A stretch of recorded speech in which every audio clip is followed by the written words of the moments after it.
Bonjour, nous recevons aujourd'hui deux aventuriers de l'extrême, j'ai envie de dire. On a beaucoup entendu parler d'eux cet été, je suis ravie de les recevoir en chair et en os. Philippe Croison et Arnaud Chasserie sont avec nous. Merci d'être là. Vous étiez hier aux Paralympiques de Londres comme consultant. Hein, si on vous avait dit il y a 20 ans qu'un jour vous seriez consultant aux Paralympiques, vous auriez pensé... pas cru, ça fait 18 ans l'accident, donc il y a 20 ans je serai encore ouvrier métallo, quoi. On revient, avant de parler de l'incroyable aventure avec vous deux, on va revenir en deux mots pour ceux qui ne vous connaissent pas encore sur ce qui vous est malheureusement arrivé en 94, comme on dit chez nous. Vous êtes en plein déménagement, vous montez sur le toit pour bouger l'antenne de télévision. Vous prenez 3 décharges de 20 000 volts. 20 000 volts, oui. Vous êtes électrocuté complètement. Vous êtes en feu presque. Hein. C'est un voisin qui vient le courant, il rentre par les mains, ressort par les pieds. Là où ça rentre et que ça sort, c'est brûlé, même voire carbonisé. Et donc, pour me sauver la vie, il a fallu amputer tout ce qui était brûlé. Je vous ai reçu dans le face-à-face, c'était il y a déjà 6 ans, ça passe vite. J'ai décidé de vivre, parce que ça n'a pas toujours été le cas. Hein, vous n'avez pas toujours pris cette décision. Puis un jour, vous vous êtes dit, allez, on va y arriver, voilà, on va prendre la vie comme elle est. Exactement. Un jour, à un moment donné, je me suis dit, soit c'est ton handicap qui te mange, ou soit c'est toi qui le manges. Donc c'est lui qui me domine, ou moi, j'ai décidé de le dominer et d'en faire ce que je veux. Et donc voilà, je fais des aventures, enfin on réalise des aventures, la traversée de la Manche, les 5 continents avec Arnaud, sans parachute et tout, et tout va bien. On va parler de tout ça tout de suite. J'ai juste envie de vous laisser réagir sur une chose. On a l'impression qu'on n'a plus de bras, on n'a plus de jambes. La vie pourrait être terminée. Aujourd'hui, donc vous avez des prothèses aux jambes, vous les gardez pas tout le temps. On va vous voir dans l'eau, vous débrouiller. Qu'est-ce que vous retenez de cette leçon de vie? Ça veut dire quoi? Que vous deviez pas vivre comme invalide? Vous deviez avoir une autre vie? Ça, je sais pas. Alors, non, j'en sais rien, c'est le destin. Et puis voilà, le Philippe d'avant n'existe plus, il est plus là. Donc celui qui avait des bras et des jambes, je peux plus vous en parler. Et je le connais pas, je le connais, il est fini. Donc maintenant, je peux vous parler de moi, qui est là aujourd'hui. Vous pensez plus à tout ça? Je veux dire, vous enviez plus les autres? Non, quand je me lève tous les matins, je dis pas, oh mon Dieu, je suis handicapé, qu'est-ce que je vais faire? Non, je me lève, je m'appelle Philippe, je suis d'abord Philippe, et après je suis personne en situation de handicap, donc je me lève et en avant, c'est la journée qui commence. Alors Arnaud, on parle de cette aventure. Comment on décide du jour au lendemain d'aller se faire des petites traversées comme ça? Déjà, ça a commencé en 2009, quand Philippe m'a contacté pour avoir des renseignements sur la traversée de la Manche. Oui, vous veniez de faire un petit moi j'avais réalisé un an auparavant. Et de là, donc moi je lui ai proposé, sans a priori, de venir s'entraîner avec moi. Donc on s'est entraîné ensemble en Bretagne et puis dans le nord de la France.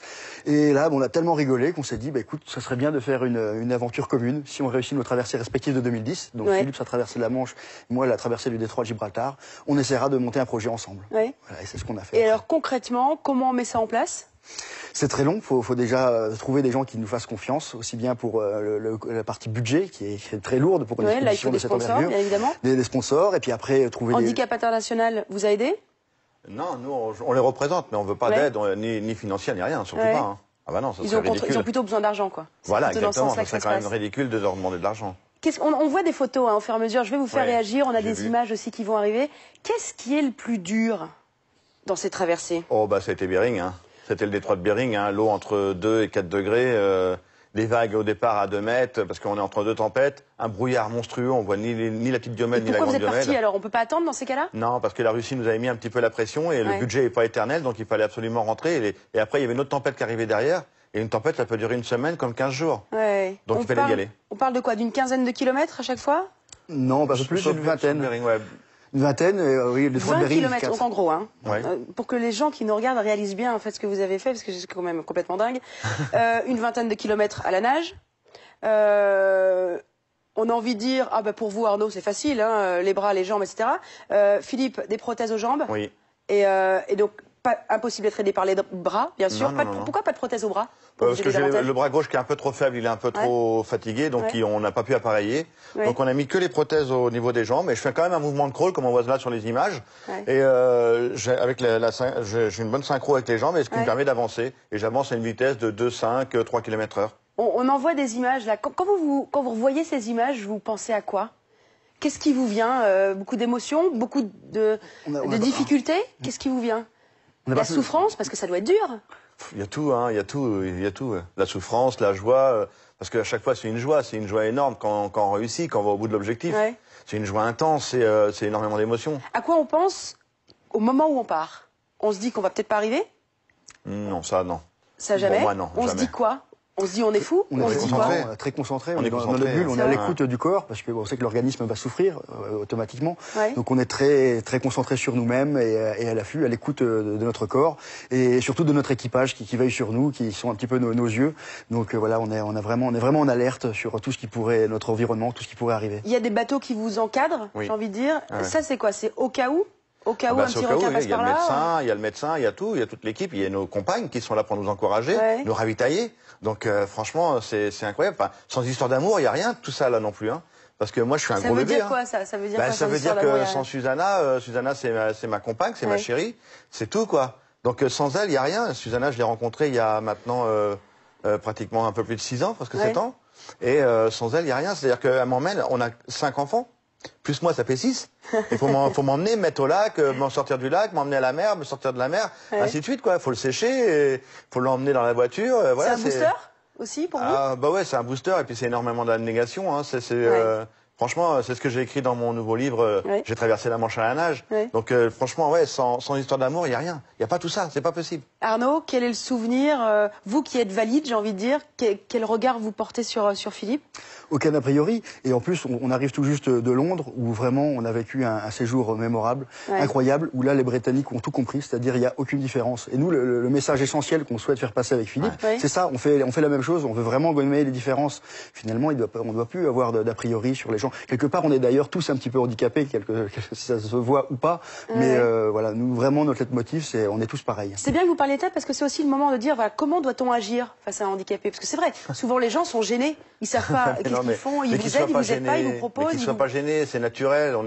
Voilà, c'est ce que je disais tout à l'heure, je m'appelle Philippe. Et après, je suis la personne en situation de handicap. Quand je fais des conférences en entreprise ou dans les écoles, je brise toujours la glace avec un petit peu d'humour. Voilà, je casse le truc et hop, ça y est, il dit, ah mais si on peut rigoler avec lui, ça veut dire qu'il est normal, on peut lui parler? Mais oui, je suis normal. C'est juste qu'il me manque 4 bouts, c'est tout. C'est ça. Sinon, je suis toujours le même, j'ai pas changé. Donc parler normalement à une personne handicapée, je veux dire, pourquoi parler différemment? Oui, tout à fait. Qu'est-ce qui vous a changé après ces 4 traversées?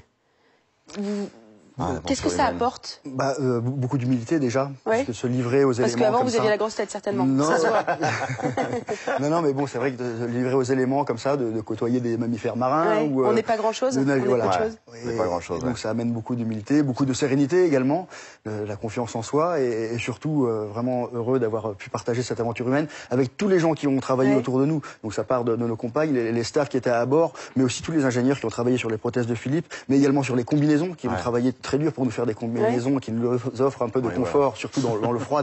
Donc tout ça, ça mérite vraiment d'être souligné, c'est vraiment important. Ah ben voilà. Non, on vous voit encore. Les combinaisons, c'est, vous en parliez à l'instant, c'est ce qui vous permet de survivre presque, parce que sinon, qu'est-ce qui se passerait sans combinaison? Ah ben on serait mort. Enfin, dans Bering, vous imaginez une eau entre 0 et 4 degrés. Ouais, c'est ça. Le taux de survie est minimum, hein, donc.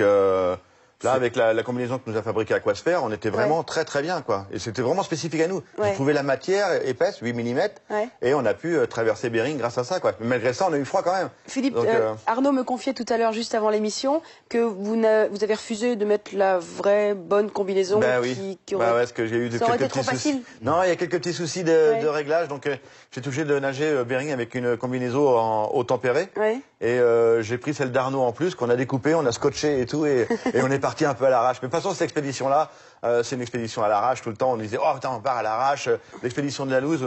Nous, on n'est pas des grandes personnes 4 qui expédient. Non, c'est 4 km, c'est rien, mais l'eau froide, je vous promets, plus la tempête, plus le brouillard, c'était énorme, hein. C'était du grand n'importe quoi, mais c'était chouette, on est réussi à aller au bout. Arnaud a répondu il y a 3 minutes sur qu'est-ce que ça a apporté. Philippe, qu'est-ce que ça a apporté cette traversée? Moi, une richesse intérieure énorme, parce que vivre avec les Papous, on a commencé avec les Papous, dans le petit village de Wouton. La Papouasie, Nouvelle-Guinée, puis après c'est la Jordanie, le Maroc, les rencontres humaines sont extraordinaires. Et on a fini avec les Inupiats sur la petite Diomède. Faut imaginer la petite Diomède en plein milieu des détroits de Bering, il n'y a rien. Juste des petits villageois à flanc de coteau comme ça, des cabanes qui tiennent de briques et de broc. Et on a vécu là-dedans pendant pratiquement 15 jours, en pleine tempête, avec eux, renfermés. Et là, franchement, quelle richesse, quelle richesse. Quelle punition. Non, alors là, pas du tout. Pas du tout, franchement, non. On est bientôt déjà à la fin de l'émission. Le prochain défi, c'est quoi? Parce que bon, quand on a fait comme ça 4 traversées... écoutez, on a traversé pratiquement tous les océans. On a traversé tous les océans, les mers. On a une idée. On a une idée. Il paraît qu'il y a un océan qu'on n'a pas fait, c'est la mer de la tranquillité. Mais elle est sur la Lune. Donc peut-être que je serai le premier Andy dans l'espace. Ça serait génial. C'est peut-être un signe d'avoir vu un poisson lune alors. Peut-être. Voilà, c'est un signe. Hein, peut-être un signe. Voilà. Mais on reviendra vous dire une prochaine fois nos projets. Il y en aura bon, Arnaud, je vous tends un document. Je vais vous demander de signer. Vous signez pour Philippe aussi? Oh bah non, pour exceptionnellement. Bah non, je avec signer, ses dents. moi. Oh là là. Non, je vous laisse signer. On va l'offrir à un téléspectateur qui nous envoie un mail maintenant. Ce sera sûrement un aventurier d'ailleurs qui va nous demander ce mail. Le temps pour moi de parler d'un événement, le Bruxelles Marathon, le 7 octobre. C'est à Bruxelles. Alors, c'est l'équipe We Repair Lives de Handicap International qui lance justement un nouveau défi. On choisit sa distance, 4, 21 ou 42 km. On s'inscrit, bien sûr. Des inscriptions pour handicap également. Et puis, on se fait sponsoriser à la limite par des proches ou des amis. Bah, si on veut pas courir, hein, ça peut arriver. On finit là-dessus, Philippe. On dirait... Qu'est-ce que vous pensez de vous aujourd'hui que tout ce que vous vivez, vous l'auriez jamais vécu valide? Bah bien sûr, c'est sûr et certain, c'est sûr et certain. J'aurais jamais eu l'idée de vouloir traverser la Manche il y a quelques années et le faire et puis après repartir dans une nouvelle aventure. C'est sûr et certain. Et j'aime ma vie d'aujourd'hui, j'en ai fait quelque chose. D'accord, je suis une personne en situation de handicap, mais j'ai construit ma vie autour de ce handicap et j'en ai fait quelque chose. Et franchement, j'en suis fier, fier de ce qu'on a réalisé avec Arnaud. Franchement, c'est tellement beau ce qu'on a vécu et j'espère qu'on va pouvoir le faire partager au maximum. Félicitations. En tout cas, fier, le mot est faible. Hein. Ce que vous avez fait est complètement dingue. Non, non, enfin c'était calculé, prévu et tout. Mais des fois c'était un peu dingue quand même. Franchement, quand on a des bateaux de guerre au cul qui nous suivent avec les mitrailleuses en disant dégagez de là, vous n'avez rien à faire chez nous. Ça fait quand même un petit peu peur, mais c'était chouette. Et il fallait trouver quelqu'un comme Arnaud pour vous emballer aussi dans cette aventure. Ah, puis lui, il fallait qu'il me trouve aussi. Ouais, y a pas... C'est une association, en fait. Vous vous êtes trouvés. C'est une association, exactement. Mais on parle, c'est vrai qu'il faut un grain de folie, mais il faut quand même être extrêmement réfléchi, parce que ça implique tellement une logistique lourde. Quand même. Voilà, non, on fait pas ça avec le baluchon sur le dos en se disant tiens, je vais faire les 5 continents ou faire même une grande traversée. Ça se prépare quand même. Merci d'être venu nous voir. C'est l'occasion également de faire un petit clin d'œil à Handicap International qui fait un boulot de dingue aussi toute l'année depuis... Bien longtemps. Merci de votre fidélité et à très bientôt.